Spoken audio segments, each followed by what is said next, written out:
Hai, salam Bapak Mama Saudara yang dikasihi Tuhan. Selamat bertemu dan berjumpa kembali oleh kasih dan penyertaan daripada Tuhan. Saya senantiasa berharap Bapak Mama Saudara semua dalam keadaan sehat walafiat dengan penuh rasa syukur kepada Tuhan. Pada hari ini kita akan membaca serta merenungkan akan firman Tuhan yang terambil dari kitab Kejadian. Kitab Kejadian pasalnya yang pertama, ayatnya yang ke-26 hingga ayatnya yang ke-28. Namun sebelum itu saya mengundang kita menyatukan hati dan pikiran di dalam doa. Kita berdoa. Segala puji dan syukur kami Tuhan kami aturkan di dalam hadirat Bapa atas kasih dan perkenan Tuhan di dalam kehidupan kami. Kami boleh bangun di pagi hari yang setuju sehat dan nyaman dan menikmati berbagai aktivitas kami Tuhan. Pada hari ini kami akan membaca serta merenungkan akan firman Tuhan. Kami memohon Tuhan memberkati biarlah apa yang kami baca, apa yang kami renungkan, semuanya itu untuk hormat dan kemuliaan bagi nama Tuhan. Mengampuni salah dosa kami Tuhan. Dalam anak-Mu Yesus Kristus kami telah datang dan berdoa. Amin.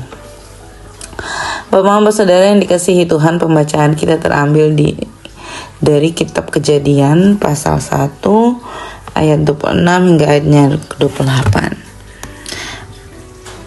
Ayat 26, berfirman Allah, baiklah kita menjadikan manusia menurut gambar dan rupa kita, supaya mereka berkuasa atas ikan-ikan di laut dan burung-burung di udara dan atas ternak dan atas seluruh bumi dan atas segala binatang melata yang merayap di bumi.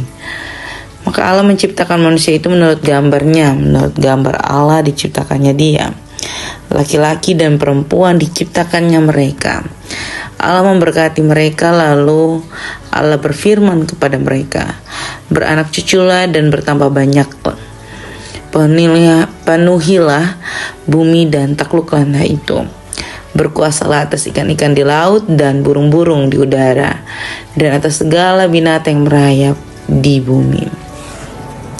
Demikian juga akan firman Tuhan yang dikatakan berbahagia adalah setiap kita yang tidak hanya membaca, mendengar, tetapi sungguh-sungguh mau melakukan dalam kehidupan kita hari lepas hari. Salam Bapak-bapak saudara yang dikasihi Tuhan, selamat bertemu dan berjumpa kembali. Hari ini saya senantiasa berharap pada Tuhan Bapak-bapak semua dalam keadaan sehat, keadaan syukur, keadaan berpengharapan di dalam Tuhan.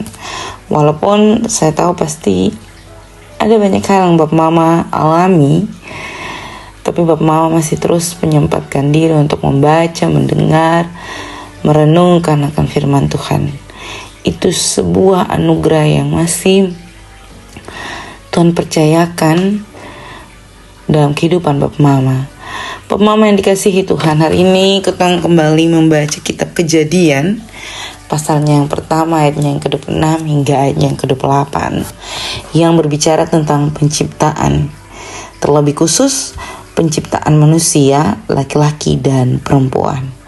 Kita tahu bersama bahwa Allah menciptakan manusia itu segambar dan serupa dengan Allah.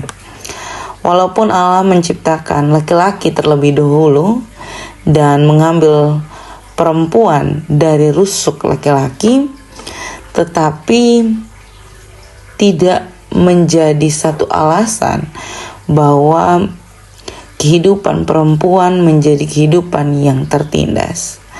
Kita tahu bersama, entah Bapak Mama membaca Alkitab dan memperhatikan hal ini atau tidak, tetapi peran perempuan di dalam Alkitab itu sangat minim. Dan kita merasa sebagai perempuan dulu saya pernah merasa bahwa perempuan sangat tidak mendapatkan peranan yang cukup besar di dalam Alkitab. Selalu berbicara tentang laki-laki dan selalu berbicara tentang sudut pandang laki-laki. Dan itu membuat saya berpikir bahwa Alkitab juga melakukan diskriminasi terhadap perempuan.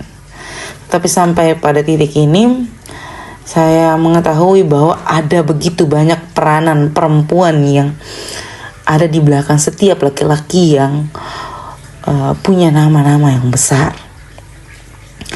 Jadi peranan perempuan yang terdiskriminasi ini bukan hanya ada pada masa dulu atau pada masa kita saat ini, tetapi juga hidup di dalam ketumpung budaya. Budaya yang ketong hidupi, yang menghidupkan ketong pada saat ini adalah budaya yang melakukan diskriminasi terhadap perempuan.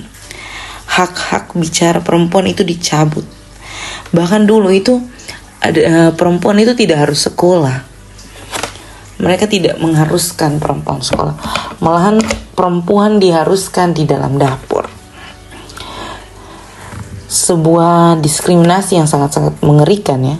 Perempuan hanya dibiarkan untuk memasak, melahirkan, mengurus suami. Cuman itu. Bahkan dari awal kelahiran seorang perempuan itu dianggap sebagai seorang yang melahirkan yang sesuatu yang tidak begitu berharga.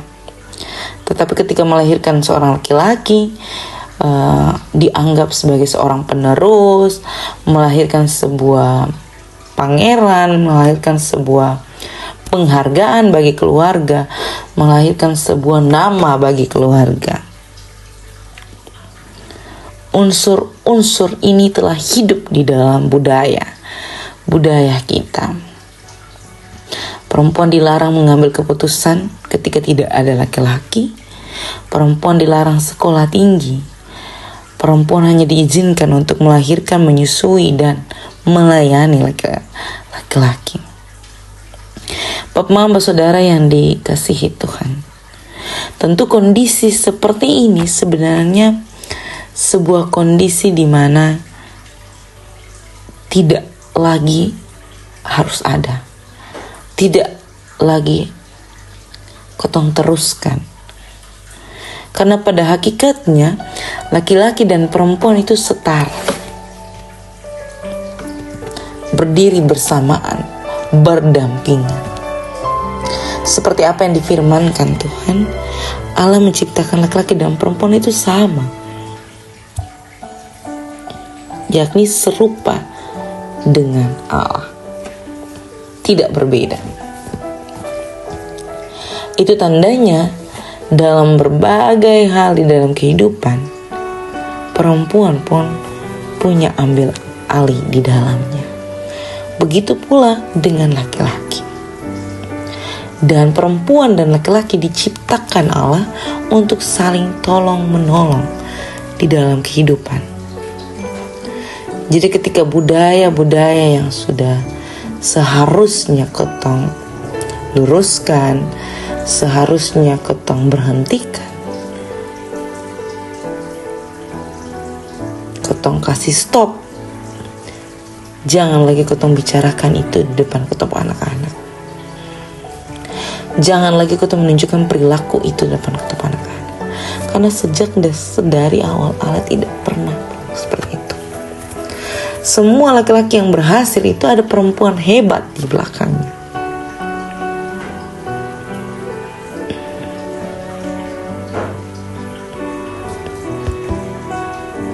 Budaya yang menekan kehidupan perempuan tidak lagi harus kita teruskan.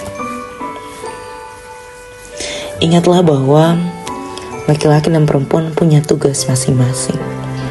Tetapi dari kedua tugas itu, laki-laki bisa melakukan tugas perempuan dan perempuan bisa melakukan tugas laki-laki. Tetapi mereka berdua diciptakan Allah segambar dan serupa dengan Allah untuk saling menolong,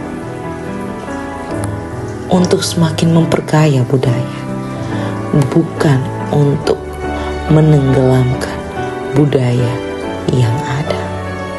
Selamat berefleksi, selamat menjadi berkat dimanapun Bapak Mama Saudara semua berada. Tuhan senantiasa menolong dan memberkati kita. Amin untuk firman Tuhan. Untuk menutup perenungan pada saat ini, saya mengundang kita satu hati di dalam doa menurut doa yang diajarkan Tuhan kita kepada kita. Kita berdoa.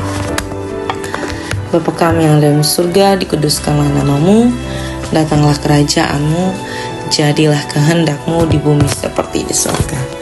Berikanlah kami pada hari ini makanan kami yang secukupnya, dan ampunilah kami akan kesalahan kami, seperti kami juga mengampuni orang yang bersalah kepada kami. Dan janganlah membawa kami ke dalam pencobaan, tetapi lepaskanlah kami daripada yang jahat. Karena Engkau yang punya kerajaan dan kuasa dan kemuliaan sampai selama-lamanya. Amin. Salam Bapak Mama, saudara semua, selamat beraktivitas. Tuhan mencukupkan kita.